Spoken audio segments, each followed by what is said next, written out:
我叫乌拉那拉氏宜修。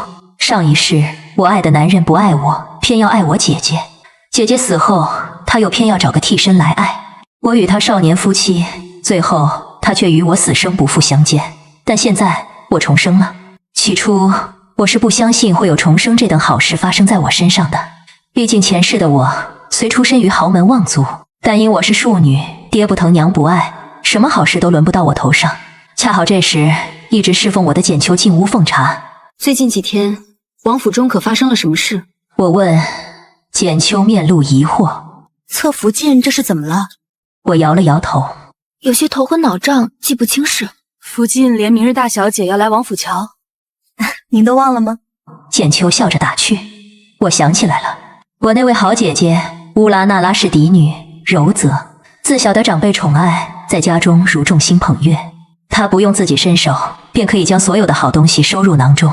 便是我姑母当年为四爷定亲，亦不舍得牺牲柔泽分毫，最后退而求其次，选了我。只因那时四爷只是一个不受宠的庶出皇子，但今时不同往日，九龙夺嫡，四爷声名鹊起，朝中站对四爷者越来越多。为此，父亲与姑母有意将柔则也嫁进王府，以保乌拉那拉氏荣宠不断。是夜，四爷一如往常来我房中。回想前世，坐上皇后之位的我已全然忘记。其实我与他也有过一段极好的时光，或许是同为庶出的缘故，自我们成亲后，四爷对我宠爱有加，他会搜罗许多稀奇玩意儿，亲自送到我院中。譬如此刻，他笑意温柔，眉目含情，从怀中拿出一对极为眼熟的翡翠手镯，而后戴在我手腕上。宜修，他低声说，愿如此环，朝夕相见。我佯装羞涩，依偎在他怀中，却在心里想着，这一世愿你我死生不复相见。妹妹，怎么不见王爷？柔则来王府时同前世一样，身穿湖蓝色衣裙，一走进我房中，他便左右瞧了瞧。原还想着给王爷请安，多谢王爷对妹妹诸多照付。我没回答，只看着他。柔则笑了笑，我脸上可是有哪里不妥？突然我佯装惊呼，姐姐，你身上怎么起了这么多红疹？柔则顿时慌了，他夺过简秋手中的镜子一瞧，只见脖颈处已红了一片，正逐渐向耳后蔓延。我温声开口，想来定是这一群出了岔子。简秋，带姐姐去我房中换套衣服。柔则虽面露不愿，但还是跟着去了。看着他离开的背影，我忍不住在心中冷笑。他穿的衣裙上可是涂满了我昨夜让简秋悄悄带回家的漆树枝叶，够他养个几天了。本以为重生归来，我阻止了柔泽与四爷相见，便不会再有之后的糟心事，却没想到父亲眼见四爷夺嫡胜出有望，特意安排柔泽以陪产为名入王府暂住。当夜他便与四爷偶遇，而后名正言顺地嫁入王府，成了福晋，享专房之宠。我以及后来的端妃齐月斌、静妃冯若昭所得的宠爱都不及其万分之一。还记得前世我对柔泽下了毒手，不仅使他成了遥不可及的白月光，被四爷思念一生，亦使自己的后半生被名为纯元的阴影笼罩，摆脱不得。所以这一次我选了另一条路。我生下红辉已是几个月后的事。太医向四爷禀告，侧腹禁孕时过于操劳，心神郁结，是以这孩子天生孱弱，需格外小心看顾。即便此时的四爷满心满眼都是柔泽，但毕竟红辉是他的第一个孩子，他寻来许多名贵药材为红辉进补，还会从繁忙的朝务中抽出身来陪红辉几个时辰。后来在红辉3岁时，柔泽怀孕了。我本就精通医术，是以他每日进的饭菜与保胎汤药都要经我亲自查验一番后才会给他送去。其实我心知肚明，除了我自己，后院里的其他女人绝不会有毒害柔泽的心思。不过做样子嘛，想做给谁看，谁看到了便是好的。这日四爷忙完朝务后回府，听闻我身子不爽利，便特意来我房中。此时我正枕着手臂趴在桌上，双眼紧闭，手下还压着近几日记录的柔泽入口的食物与汤药。宜修，我佯装惊醒，匆忙起身想要行礼。四爷扶住我的手臂，带着我重新坐下。莫要太过操劳，你也要当心自己的身子。与他相识半生，我了解他，如同了解我自己。你若向他示弱，他便会当真以为你柔弱不堪。思及此，我摇头道：姐姐从前是家中嫡女，被父亲母亲悉心照顾过。如今身在王府，虽然姐妹众多，但与我才是血亲。我是淑女出身，操劳惯了，不碍事的。闻言，四爷沉默不语。余光看见他低头，我连忙将手指藏进衣袖，但他眼疾手快，抓住我的手仔细查看，便看到了前几日我为姐姐熬药时故意烫伤的手。他缓缓与我十指紧扣，沉声道：宜修，你我少年夫妻，你生性善良，从不擅图，又为我生下长子，我向你承诺，待日后我所谋事成，定不会亏待你与红辉。数月后，柔则顺利产子。与此同时，四爷得年羹尧入麾下，更加受陛下倚重。为了与年羹尧的连结更加紧密，四爷纳其妹年世兰入府，与我同为侧福晋。出入雍亲王府这日，年世兰一身红衣，明眸皓齿，人比花艳。但在我眼前，我只能看见那个愚公斗中惨败，被打入冷宫赐自尽的华妃。前世，我曾质问四爷：若柔则还在，你还会爱他逐渐老去的容颜吗？现如今，不用他回答，我已有了答案。在面对年世兰那副少女容貌时，柔则眼角、唇边不知何时冒出的细纹更为明显，张口闭口竟是王府中的琐碎杂事，再不复当年的风花雪月。忽然，我心生疑问：身为乌拉那拉氏嫡女，柔则自小便开始学习如何做一个完美的正妻。她嫁入王府，善待其他姐妹，在四爷心中，她一直是最善解人意的解语花。但若是四爷与其他女人有了孩子呢？她还能做到像现在这般毫不在意，人淡如菊吗？很快，年世兰的肚子也大了起来。听简秋说，她已开始准备幼子的衣物。向来十指不沾阳春水的她，也拿起了针线，想要亲手为自己的孩子绣一双虎头鞋，以保佑孩子身强体壮、平安健康。只是她不知晓，自她入府那日起，四爷便没打算让她生下孩子。但如今年羹尧在地方位高权重，为了不让她起疑，四爷在年世兰面前表现得真高兴。不管他想要什么赏赐，四爷都依；不管他的要求有多无理，四爷也从未恼怒。等到年世兰的肚子更大些时，突然我重病一场，病势凶猛，高烧不断。姑母派身边的竹溪姑姑来王府向我传话时，我已虚弱的起不来床。见此情景，竹溪并未多说，只留了些提己话便走了。半个时辰后，简秋将房中侍女平退，伏在我耳边低声说：竹溪姑姑带福晋入宫了。哈，我这才舒了口气，奋力起身，将简秋递来的汤药仰头喝光。喝苦。简秋接过瓷碗，侧福晋还说呢，这可是您生病以来喝的所有汤药中唯一一副对症下药的。我颤了颤，以后可不敢在深夜故意洗凉水澡了。夜深人静时，有声巨响自年世兰的院中传来。我到时，年世兰正捂着肚子痛哭，面上全是虚汗。世兰，四爷坐在床边，紧拉着年世兰的手，眼眶渐渐泛红。而柔则正站在离床榻有些距离的地方，脸色惨白。宽阔的院落中，齐月冰正站在廊下，仰头望着皎月。是你吧？我问。闻声，齐月冰转头，眼神躲闪。侧福晋这是说的什么话？我索性问得更直接一些：年世兰落胎，是你送的汤药吧？回想前世，我真是恨透了齐月冰这副清高模样。彼时听闻他被年世兰强灌红花，导致终身不孕时，我也高声笑了许久。但如今看到他因满腔爱意而甘愿被四爷当作刀剑，手染鲜血，我恨不起来了。年家势大，他落胎是板上钉钉的事，至于你，不过是把利刃。齐月平，别叫人错恨了你。翌日，齐月冰挑了个四爷与柔则都在的时候，向年世兰下跪请罪。他虽跪着，但腰板挺得笔直。年姐姐，我有罪。明知姐姐在孕中，却未多加小心，将一碗未曾由自己过手的汤要送给姐姐，致使姐姐落胎。此话暗藏玄机，在场众人皆听得出来。年世兰勉强起身，看向齐月冰。幕后真凶到底是谁？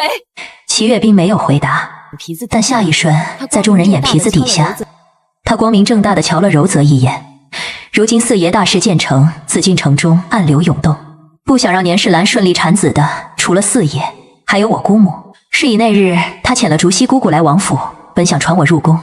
我嘛，区区侧福晋，即便生下了四爷的长子，也不过是个庶子。倘若出了岔子，我这颗棋子说弃便弃了。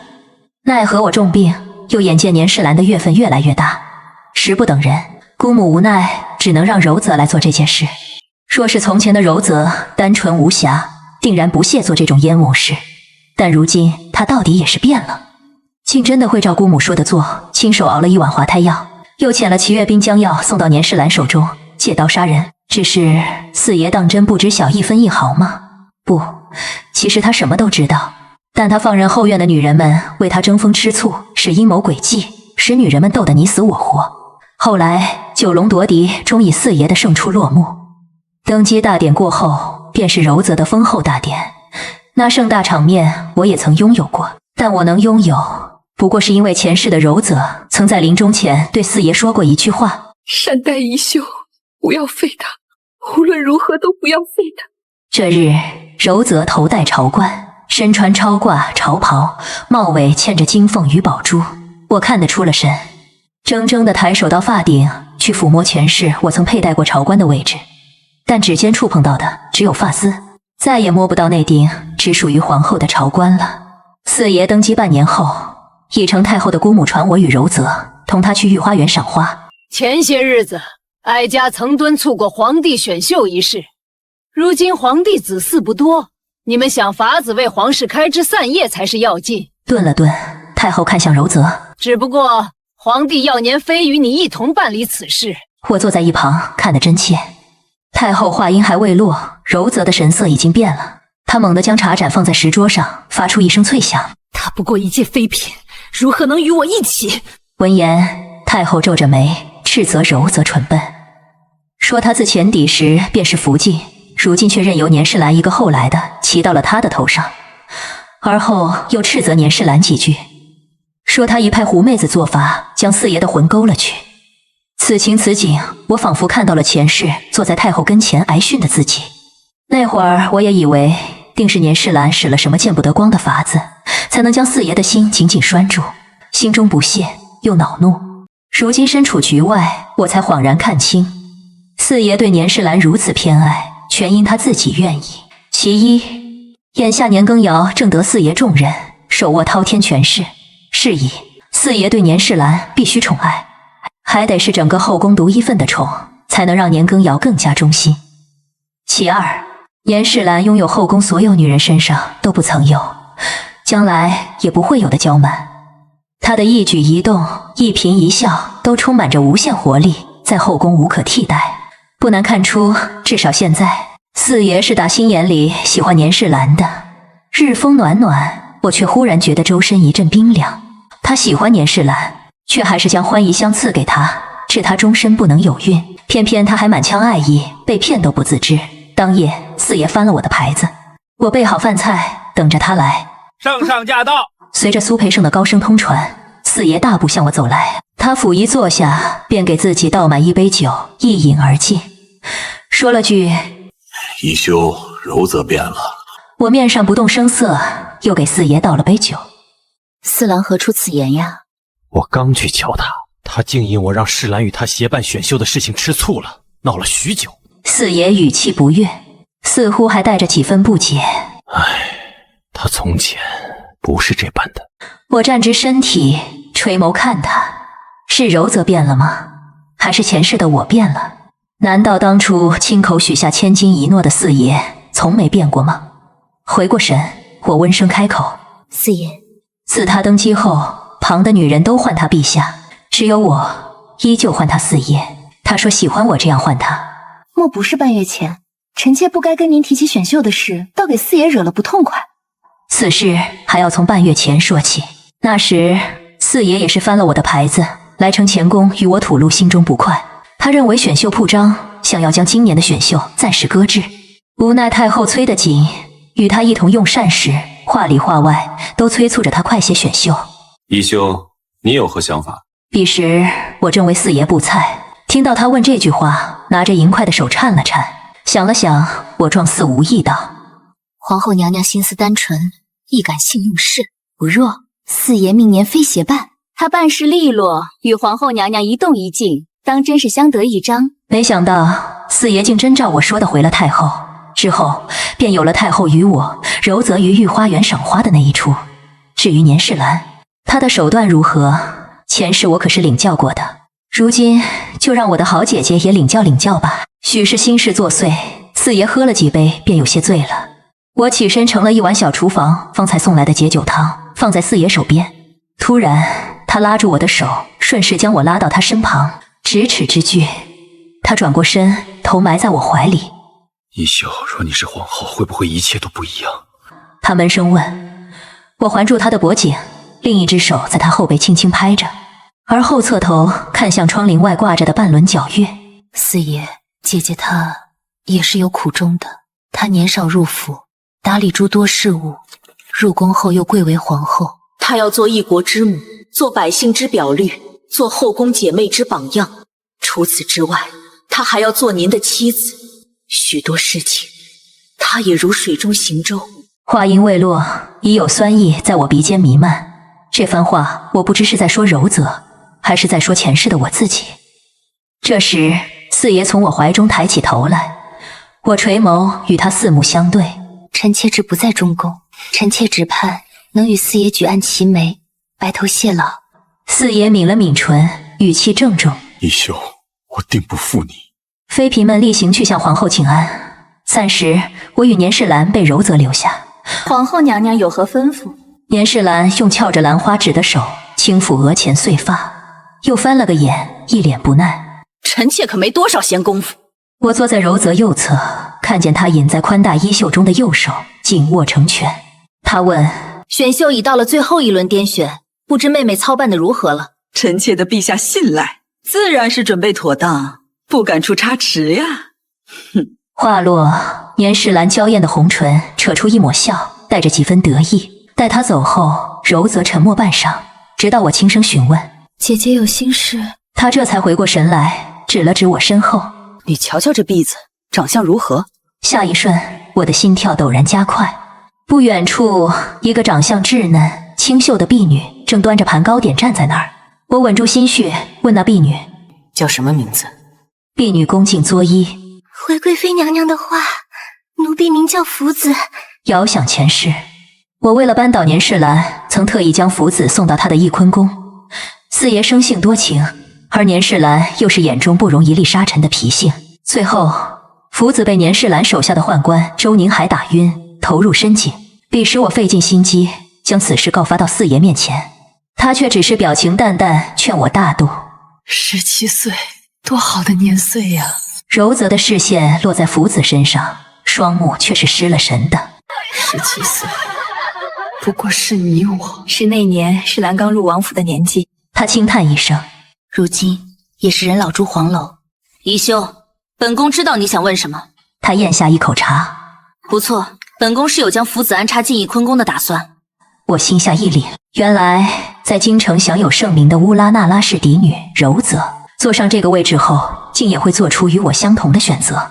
紫禁城还真是个杀人不见血的地儿。3日后，柔泽借机将福子送进了翊坤宫，但不知为何，福子在一夜之间不见踪影。此刻承乾宫中熏香袅袅，我闭目养神。偌大皇宫，他一个好端端的活人，还能凭空消失不成？那些个常年无人打理的冷宫里，枯井数多。福子年岁小，或许是贪玩，失足掉进枯井也有可能。去同皇后身边的苏荣姑姑说一句，找人时可千万别落下那些枯井。简秋站在一旁应声说：奴婢明白。我缓缓睁眼，还不够，光是一个福子还不够。进屋西落时，苏培盛来了，跟在他身后的几个太监手中接断着午时。苏培盛作揖：奴才给贵妃娘娘请安。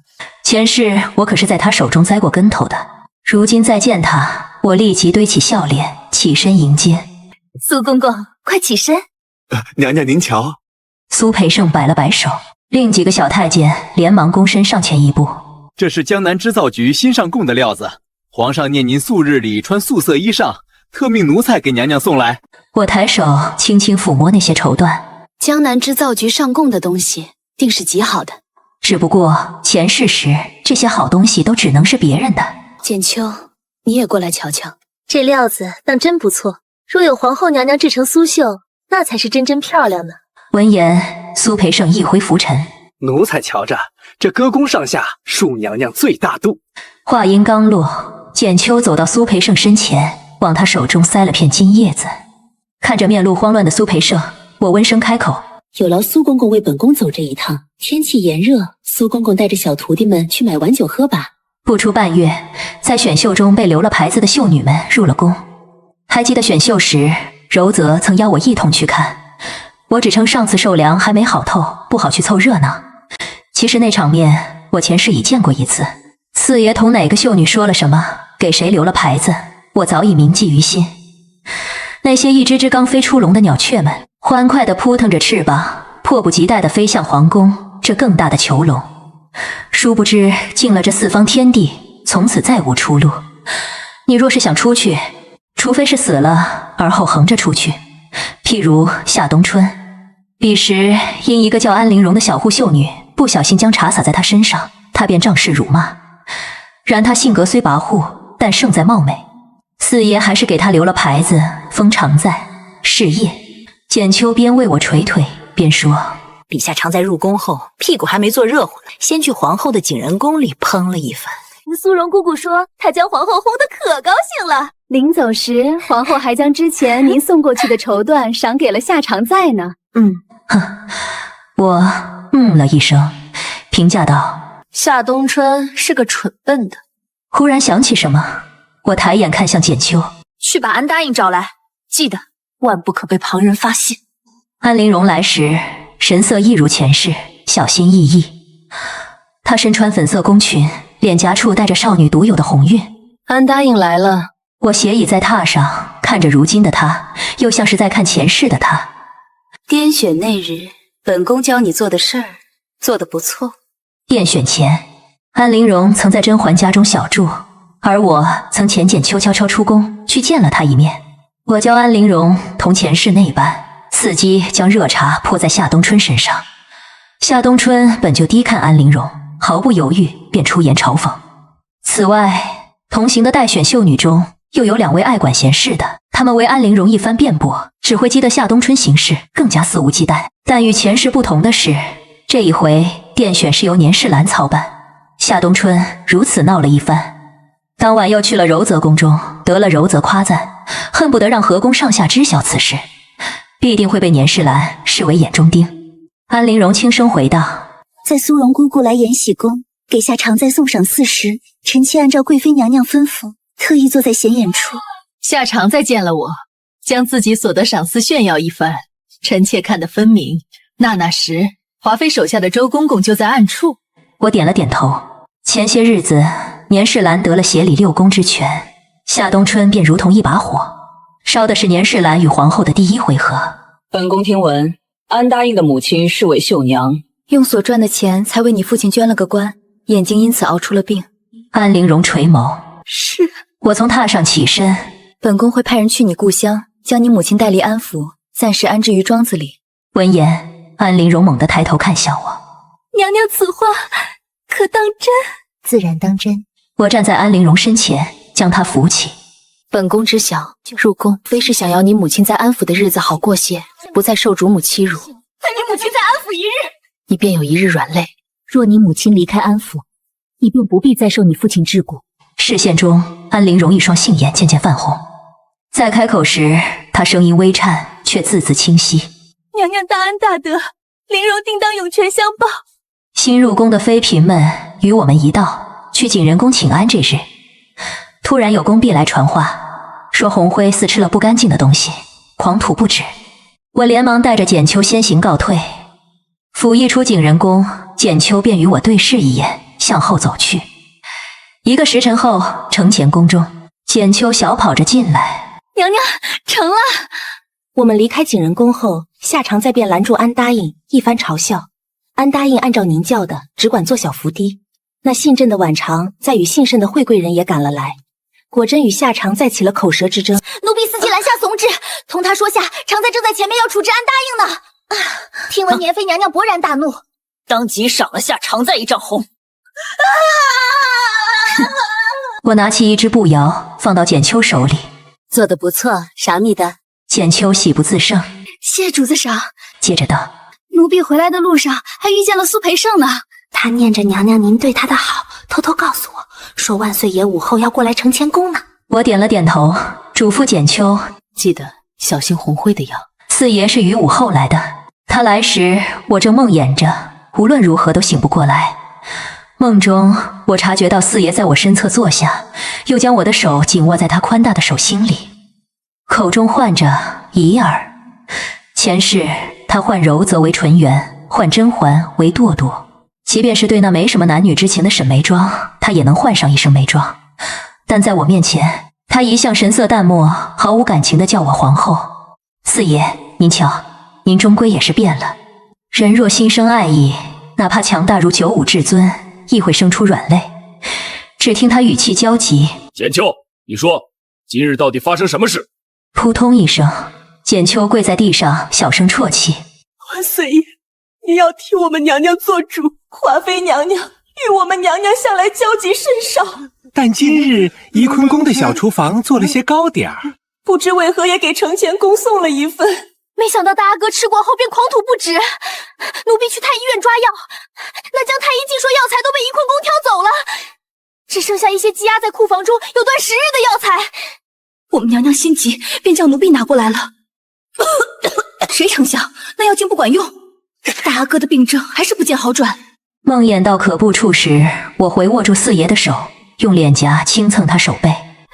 四爷，四爷，四爷安抚似的轻抚我后背，又坐得离我更近了些。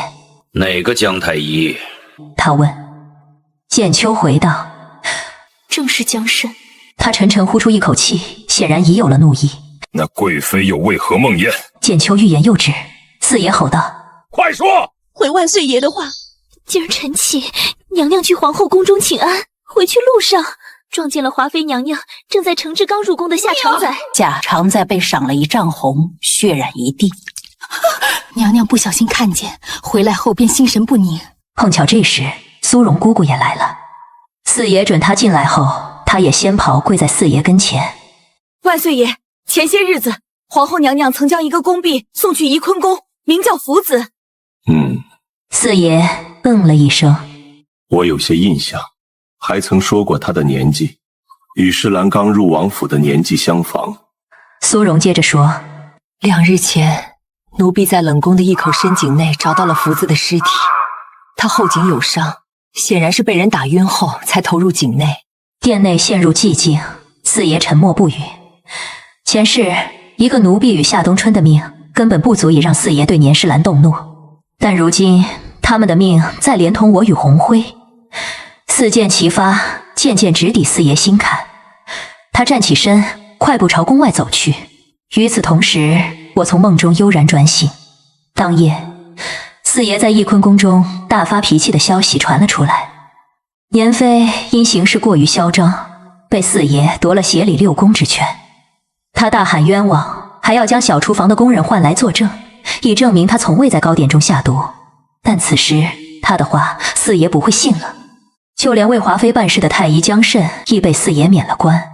听闻此事，柔则一反忧郁常态，面露喜色。妹妹这一招果然高明，了却本宫一桩心事。我摇了摇头，若不是姐姐另外安插了人，在怡坤宫的小厨房里，我也不会轻易得手。百无聊赖时，后宫众人皆在猜测，接下来四爷会将协理6宫之权赐给谁。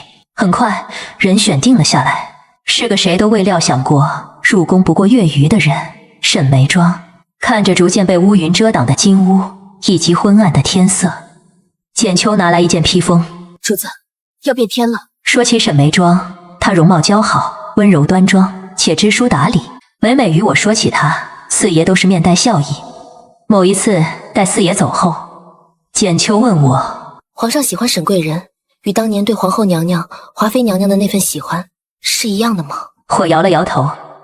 四爷的确喜欢沈眉庄，却不是出于男人对女人的喜欢，而是整盘棋的掌控者，对棋局中略占优势的棋子的喜欢。沈眉庄家世显赫，用来牵制年家这棵长势正猛的大树是最好不过。除此之外，他为人正直，开支有度，这一点哪怕是前世恨极了他的我都无法否认。简秋递来一杯热茶。皇上听说娘娘喜爱菊花，便将上等绿菊全数赏下，连居所都改了名，存菊堂。他打量着我的神色，娘娘，您就不吃醋吗？想了想，我轻声回答，没什么可吃醋的。眼下宫中人人以为四爷喜欢沈眉庄，不仅给了他协理6宫之权，还将极少见的绿菊赐给他。这份明晃晃的偏爱，如同往后宫看不见的烈火中添了根柴，待柴烧尽了，火熄了，火星散落四周，最终也逃不过归于尘埃的宿命。一盏热茶见了底，我说，来日寻时机去存在菊堂里坐坐。前世沈眉庄由华妃亲自教导如何处理各宫事宜，吃了不少苦头。如今四爷不去翊坤宫已有些日子了，教导沈眉庄的事便落在了柔泽头上。今日晨起，苏荣姑姑来我宫里，说皇后有要事相商，请我过去。再一次跨过景仁宫的宫门，我忍不住在院中驻足，环顾四周，这里的一草一木、一砖一瓦，以及厚重宫墙围出的四方天地，皆与前世别无二致。譬如院中这花，花开花落，日复一日，年复一年，任后宫受宠的女人换了几轮，或是死了几个，她还坚挺地守在这儿，沉默地看着景仁宫的下一任主人。如此看来，后宫的女人个个娇媚似花，活得却不如花。你来了。我进去时，柔则正坐在榻上绣着什么。走近了瞧上一眼，她绣的是2只鸳鸯，是我前世一细心绣过却送不出去的鸳鸯，时值盛夏。为了解暑，各宫多多少少都会备上些冰块。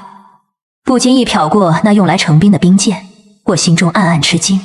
当年被四爷捧在心尖上的人，如今这宫里的冰却少得可怜。柔则闷声道：沈眉庄协理6宫，倒是出了不少风头，连皇上都止不住的夸他。看皇上那模样，保不齐过些日子便会升了他的位分。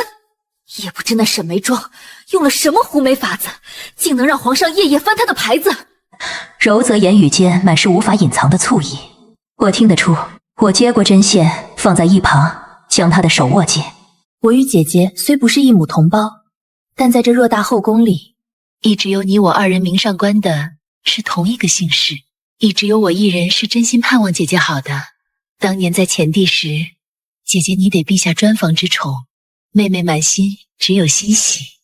可谁想后来那年施兰竟也有专房之宠。惊觉失言，我连忙捂嘴，小心翼翼地瞧着柔泽的脸色。只见他失了笑意，垂下眼帘，将头别了过去。妹妹说错话了，姐姐莫要往心里去，无妨。柔则轻叹一声，只是如今我又能做些什么呢？我佯装思索，妹妹以为姐姐不妨与沈贵人走近些，而华妃势必会给沈贵人找绊子。两相对比，沈贵人定会觉得姐姐你更温柔贤淑，与你更亲近些，日后也好为你所用。柔则隐在阴影下的侧脸突增几分狠厉。他做得好，本宫自然要夸。他微扬起头，挺直腰背，目光不知落在何处。但一个被皇上宠爱的女人，我都要让他们狠狠跌入谷底，永无翻身之日。哟，惠贵人这身衣裳真好看极了。请安时，年世兰抬起戴着指套的手，撑着脸看向沈眉庄。如今沈眉庄风头正盛，又站在显眼处，偏巧今日她还穿了那件绣满菊花的宫裙，在年世兰眼中与挑衅无异，是以她甫一开口，言语间好似夹杂着千万把锋利无比的刀剑。顿时景仁宫安静的落针可闻，众人皆怕那刀剑无眼，无端刺在自己的心口上。但沈眉庄无处可躲，她只能朝着年世兰行礼。谢华妃娘娘夸赞，不过事件就一赏罢了。话音刚落，柔则紧接着说：沈贵人，如今你协理6宫，做事仔细，将个公开之用度一笔一笔算得清楚，连皇上都对你赞不绝口呢，还说你颇有几分当年静妃的风范。哼，不过是个贵人，还真拿鸡毛当令箭了。说着，年世兰朝沈眉庄与柔泽的方向翻了个眼。后来不知从何时起，后宫开始有人议论起沈贵人的肚子，说她年纪尚轻，又得如此盛宠，怎么不见肚子有动静呢？有宫人嘴碎，不小心将这些风言风语传到沈眉庄的耳朵里。简秋进屋奉茶时，我闭着眼轻揉眉间。事情如何了？如主子您计划的，沈贵人找江城江太医问诊，后又找了那位刘太医，要了方子熬煮汤药。他派人将药诈拿给奴婢，奴婢查证过，那的确是会让人出现假孕之症的药方。前世沈眉庄只知自己与刘太医是同乡，却不知此人早已被年世兰收买。他服下汤药，出现月信推迟、呕吐的症状，被年世兰拿了把柄。顿了顿，简秋问：主子，平日里沈贵人与您不算亲近，您为何有把握？秋雨一连下了几日，在与世渐停时，后宫出了件大事。存菊堂一个名唤茯苓的宫女，将一条带血的裤子呈到柔泽面前，声称沈贵人假孕，诓骗帝后。皇家子嗣事关重大，四爷当即决定亲自审问沈眉庄。景仁宫内，沈眉庄跪在地上哭诉来龙去脉。是臣妾愚钝，受人陷害，求皇上明鉴，臣妾当真不知那样的推迟月信呀。柔则逮住机会，满脸关切地问：沈贵人，你可知是何人利用子嗣陷害你？年世兰冷笑一声，坐在椅上，双眼打量着沈眉庄，由上到下。难道谁还能逼着他将药喝下去不成？柔则难得语气严肃，华妃慎言。而后侧头看向四爷，想必沈贵人也不敢用此事诓骗皇上。既然他说服要钱，特意找江太医与刘太医查看过，那何不找来那两位太医一同对质？在场众人皆看得出来，柔则是想借此事揪出那位显而易见的幕后主使。无奈四爷沉默不语。良久，沈眉庄再欲为自己辩解时，他一声皇上刚说出口，便被打断。随后四爷下旨将他降为答应，从今日起禁足弦月阁，非皇命，任何人不得见。沈眉庄瘫坐在地上，满脸不可置信。前不久还与他耳鬓厮磨的男人，如今却连他的解释都不愿再多听一句。隔着众人，他抬起头对我对视一眼，红唇轻启，无声地说了一句：多谢贵妃娘娘指点。我恍然想起昨日夜里穿过几条幽径后，我站在存菊堂前，恰好甄嬛也在，与沈眉庄二脸警惕地看着我。刘太医是你同乡吧？我问。沈眉庄点了点头。若你此时找他问诊，他会给你一副药方，看似助孕，实则会让你出现假孕症状。到那时，华妃会想方设法在皇上面前告你欺君之罪。起初沈眉庄不信，就连甄嬛都说皇上许是真心喜欢梅姐姐，待她是极好的。想来是娘娘多虑了。喜欢？哼！我冷笑一声。他喜欢谁，如同将猎物置于火炉之上，甚至不需要他亲自动手，自然会有旁人替他将猎物捧熟。你们若不信，便等着瞧吧。沈答应假孕的实情，四郎可知？翌日晚膳，我站在四爷身后，为他轻捶肩膀。他了一声，又说：朕知道。彼时柔则提议找太医对质，他未发一言，只因他心知肚明，沈眉庄假孕是年世兰一手设计，但眼下年世兰对他还有些用处。沈眉庄呢？他有意将他捧上高位，引来年世兰对他的嫉妒加害，不过是为拿捏年世兰的软肋罢了。一出帝王权术的戏码唱到最后，他的手竟是最干净的。出神时，四爷握着我的手，将我带到他身侧坐下。一儿，若柔则能如你这般善良大度那便好了。我面露疑惑。先前沈答应协理六宫时，姐姐也是不吝赞赏，常在众姐妹面前夸赞沈答应的。四爷张了张嘴唇，想要说些什么，但最后他只是轻拍我手背，叹道：一儿，你还是太纯良了。我佯装不懂他话中含义，只说：四爷，臣妾想向陛下求个恩准。什么恩准？沈答应入宫后与臣妾很是亲近，与他相处是与我为出阁时同家中姐妹相处一般。臣妾想着找几个信得过的宫人去弦月阁中照看沈答应。只有我知道，前世的沈眉庄在弦月阁中无力自保，还被宫人下了药，彼时我只怕工人下的药不足以要他性命，如今只觉得付出过真心实意的人不该落得这个下场。四爷点了点头，照你说的办吧。晨起后，简秋扶着我从床上起身。打今儿起，本宫的平安脉由温太医来请。简秋愣了愣，温太医，他与枕贵人相识数年，由他为主子请平安脉，可信吗？哼，我垂眸看向手腕上的翡翠玉镯。于我而言，他或许不可信，但于沈眉庄，这世间无人比他更可信。简秋笑了笑，奴婢懂了，主子是想借着为您请平安脉的由头，让温太医去弦月阁为甚答应请脉。我将玉镯摘下，放在镜匣最深处。眉庄，同为女人，我只能帮你到这儿了。往后是生是圆满，亦或生儿育女，都看你自己的造化了。又是一年除夕夜，宫宴上，四爷坐于高位，一旁的柔则看着他与其他妃嫔说话，面上笑得温柔如水，眼睛却是冷的。席间，富察贵人献琴一曲，以贺新年。一曲终了时，突然柔则失手将酒盏打翻。他转头看向四爷，皇上，臣妾有些醉了，让宜修陪臣妾出去走走。然而刚走出宫门，柔则的神色立即恢复如常，毫无醉意。他脚步飞快，朝倚梅园的方向走去，而后带着我躲在暗处。你瞧，那是谁？我顺着他手指的方向看去，视线中，果郡王云里站在不远处，正垂眸看着身前那个身穿妃嫔服制的女子，是甄嬛。宜修，这位甄贵人的事，你可听说了？他紧接着说，竟是房的奴才回话，说皇上曾翻过几次这甄嬛的牌子，但要么遇上她越信，要么遇上她风寒，总之巧得很。起初，本宫只当她时运不济，如今看来，她是在刻意避宠。说着，柔则将一枝开得正好的梅花掰断，采进雪里。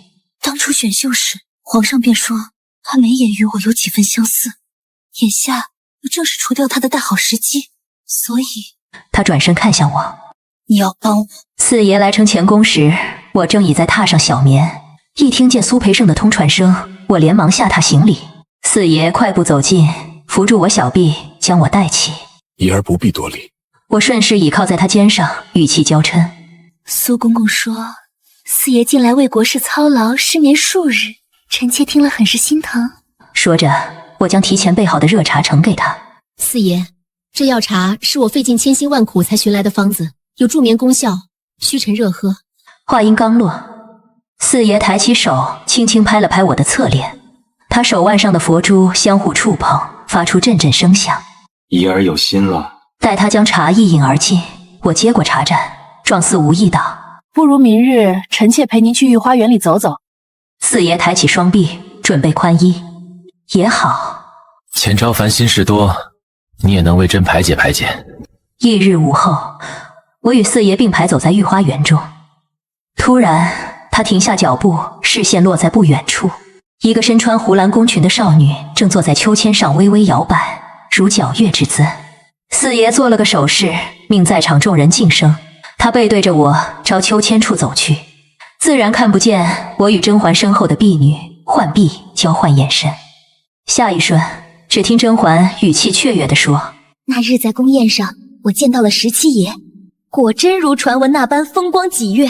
如果我没入宫，能嫁给他便好了。”四爷厉声喝道：“大胆！”天子震怒，周遭顿时跪了乌泱泱一片。察觉不对，甄嬛连忙转身，也跟着跪在地上。是怎么了？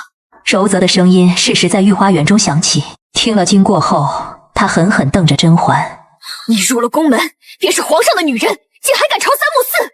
更何况17爷是什么人？那是皇上的胞弟，岂容你妄想！”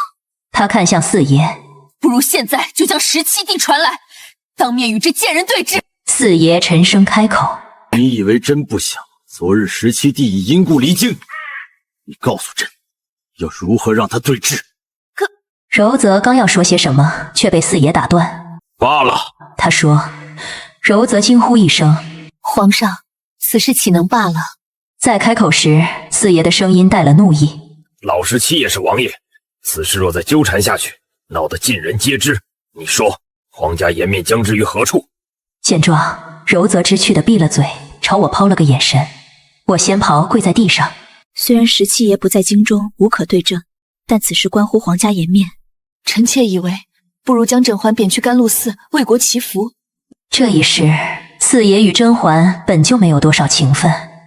离开御花园前，他只留下轻飘飘的一句：“就这样办吧，即刻启程。”好戏散场后，柔则与我一同回到景仁宫，声音兴奋：“宜兄，你真是帮了本宫一个大忙。”他只知甄嬛从此远离紫禁城，甘露寺山高水远，此后再难见到四爷。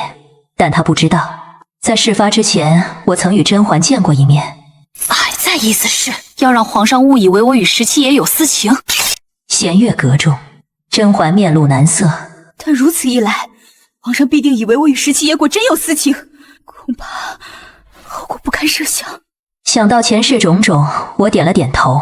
没错，我就是要让他因此而责罚你。甄嬛是戴罪之身，离宫前，她褪去首饰，身穿素衣，只带了她最亲近的2个宫女浣溪与流珠。她登上马车前，我出声叫住她：“甄嬛，昨日云里离京，一路不停，算算日子，应比你早到甘露寺。”我仔细看着甄嬛的脸，不禁回想起这个年岁的自己，或更早些，那时我还未嫁入雍亲王府，满心期盼着将来能有一日挣脱嫡庶枷锁，出去看看这大好河山。如今我是注定要被困在这紫禁城里了，若是有人能替我去看看万里山河，也不失为一件善事。半月后，有消息自甘露寺快马加鞭传回，说寺中年久失修，又逢盛夏，天干物燥，一僧人失手打翻烛台，燃起大火。不知为何，烈火只集中在甘露寺的凌云峰上。最后，甄嬛与那2个宫女皆消失于火海中，只留下一地无法辨认的残骸。听到这消息时，四爷正在教红辉写字，只说一句：“辉儿写的不错，果真聪慧，像你额娘。”要说今年发生的大事，当属年羹尧被贬这一件。因他在给四爷的请安奏折中写错了字，惹得四爷勃然大怒，将他贬为城门看守。而后甄远道等人又将暗中搜集的证据呈给四爷，每一桩每一件都是年羹尧目中无人，功高盖主的罪证。四爷当即下旨处死年羹尧，流放年氏一族。是夜，我带着一条白绫去了年世兰被幽禁的冷宫。甫一走近，便看见他正蹲坐在角落，昏暗的月光透过小窗映在他身上。他一身素衣，低垂着头，再不复当年明艳张扬的模样。听到声音，年世兰抬起头来，在看到白绫的那一瞬，他惊恐地睁大双眼，身子不断向后退去，却无路可退。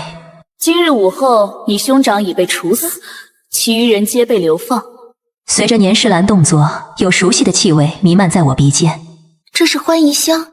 闻言，他扬起下巴，神色诡傲。当然，这可是皇上亲自赏赐的欢宜香，葛宫上下独我一份。我点了点头。是啊，会让人不孕不育的欢宜香，葛宫上下确实独你一份。我正对少年世兰那双不可置信的眼。在前帝时，齐月斌给你的那碗滑胎药，幕后主使并不是柔则，是皇上调你滑胎。柔则与齐月斌一样，只是做了他的刀而已。年世兰哭着喊道：“他是你一盘胡言！阴谋诡计，一王权术。他自小长在年家，我不信他看不懂。不过是因为爱，甘愿被蒙蔽双眼。”我起身走到年世兰身前。古往今来，武将中凡功高者，有几个能落得好下场？你兄长战功赫赫，但盛极必衰。你在后宫位列四妃，年氏一族日渐强大，他便没想让你生下一儿半女，会让女子不孕不育的欢宜香，他送你，你便日夜点着。久而久之，哪怕有神仙下凡，都无法让你有孕。许是想到了这些年与四爷的情爱，年世兰拼命摇头。皇上那样宠爱我，他绝不可能这样对我。话落，我抬手指了指桌上的白绫。可是我来前，他思你自尽。我没骗他。彼时，四爷坐在养心殿中，下旨赐年世兰白绫。我停下为他研墨的手，轻声道：“四爷，年世兰入宫多年，嚣张跋扈，不守礼节，不若将他终生幽禁于冷宫，也算生不如死。年世兰彻底瘫坐在地上，低声呢喃：“皇上，害得世兰好苦啊！”是啊，一个男人将后宫这些女人害得好苦啊。在他眼中，每个后妃都可以是他的筹码，他只需要送些赏赐，翻翻牌子，便可以利用他们以控制其背后的母家。待其子物尽其用，他随手一扔，变着花样的葬送他们的后半生。我轻叹一声，将白绫置于火烛上，火势难挡，白绫瞬时化为灰烬。年世兰愣了愣：“宜修，你这是做什么？”我朝年世兰走近，半蹲下身，用指腹沾染些许唇脂。年世兰，如今你身处冷宫，也注定远离争纷，落个清净。说着，我抬手到他面前，将唇脂涂抹于他的唇角，掩盖住他苍白的唇色。好好活着，只要你活着，早晚能看见负心的男人死在你前头。近些年来，也曾有几位妃嫔在承宠后怀了身孕，却都在不久之后莫名其妙地滑了胎。是谁动了手脚？我与太后心知肚明。呼拉那拉氏一荣俱荣，一损俱损，如同前世一般。为保全家族，太后只当对柔泽的所作所为不知情。直到这日，温太医为我请平安脉时，竟诊出了喜脉。他语气沉重：“娘娘这一胎，胎象极其不稳，需服保胎药。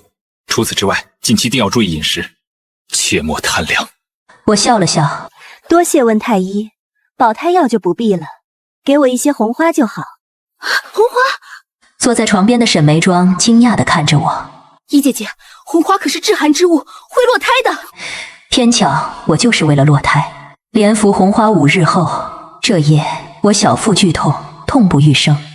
四爷闻讯赶来，紧挨着我坐在床边，他狠厉的眼神自众妃嫔脸上扫过，最后他指了指柔泽：“你说这是怎么回事？”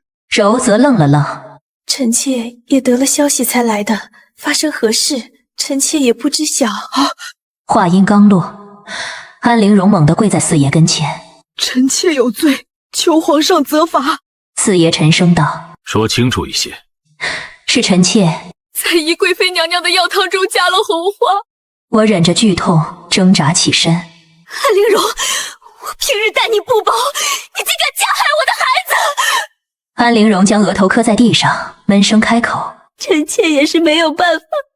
皇后娘娘说，若臣妾不照她说的做，不在药汤中放入红花，便会要我的命。”安陵容侧头看向柔泽：“当年臣妾有孕时，皇后娘娘，您也是如此用一碗汤药落了我的胎。但宜贵妃是您的亲妹妹啊，您怎么能这样对她？”事发突然，柔泽面露慌乱：“安答应可是病着还未好透，仅说些胡话。”他上前几步，似是想要握我的手。我迅速将手臂举至额前，哭喊道：“姐姐饶命！都是妹妹的错，姐姐莫要再打我了！”见状，四爷反手抓住柔泽手腕，狠狠将他推开：“你个毒妇，给朕滚远一些！”这时，苏培盛自殿外快步走近，伏在四爷耳边：“皇上，罪妃宫人完璧求见。”在众人的注视下，浣碧身穿僧人衣物，缓缓走近。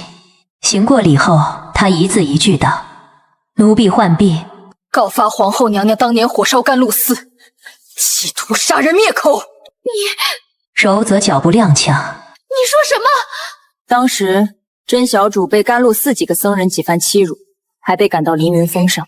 浣碧仿佛字字泣血：“凌云峰起火那日，奴婢曾见过带着苏荣姑姑的几名男子偷偷上山，只是可怜了我们小主。”在凌云峰被冻坏了腿，逃不出去，最后葬身火海。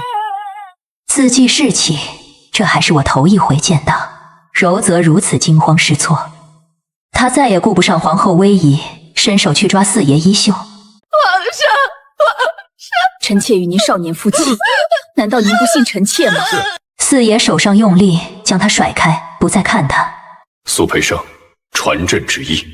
乌拉那拉氏柔泽，失德失仪，废去后位，贬为庶人。”苏培盛应声称是，顿了顿，四爷再次开口：“乌拉那拉氏宜修，向中华州秀玉名门，文惠秉心，柔家表度，6行西备，9招数德，于宫中4教育洪轩，允和母仪于天下，立为皇后。”日子过得真快呀！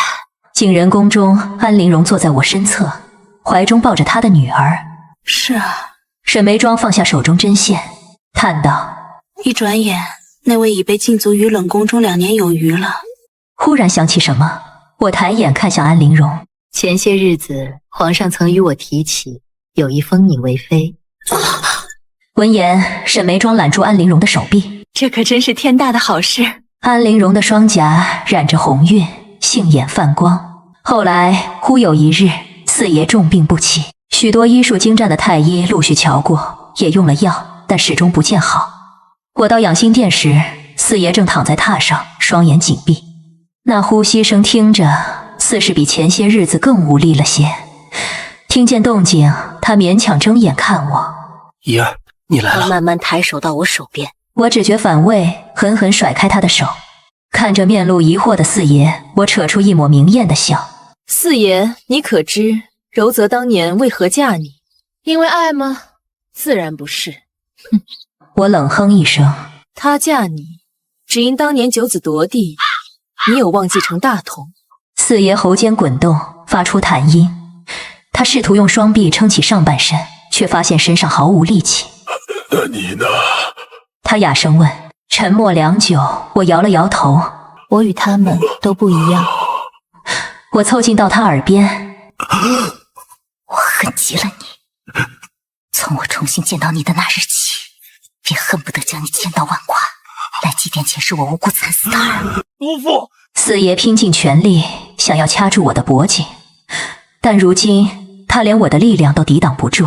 若说这后宫之中真心爱你的人，只有年世兰。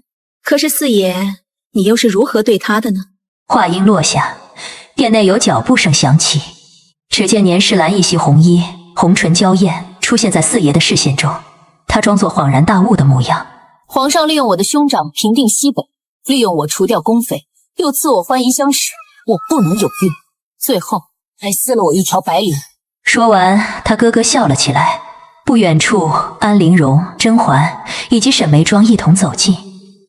我眼见四爷的眼中闪过一丝希望，却听见他们说：“姨姐姐，眉庄做了一桌子饭菜，就差你了。”陵容，我离开京城多年，当着小爷们的家乡小曲了。便喜欢听，那陵容便多唱几曲。我从怀中取出金帕。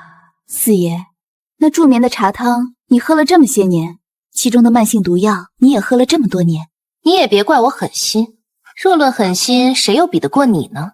他挣扎着想要起身，嘴唇一张一合，似是想要说些什么。嘘！我将金帕附于他的口鼻。你想说，都留到阴曹地府去说吧。那些因您惨死的宫妃何子次，以及前世的我，都在那等着你呢。四爷，我与死生不复相见。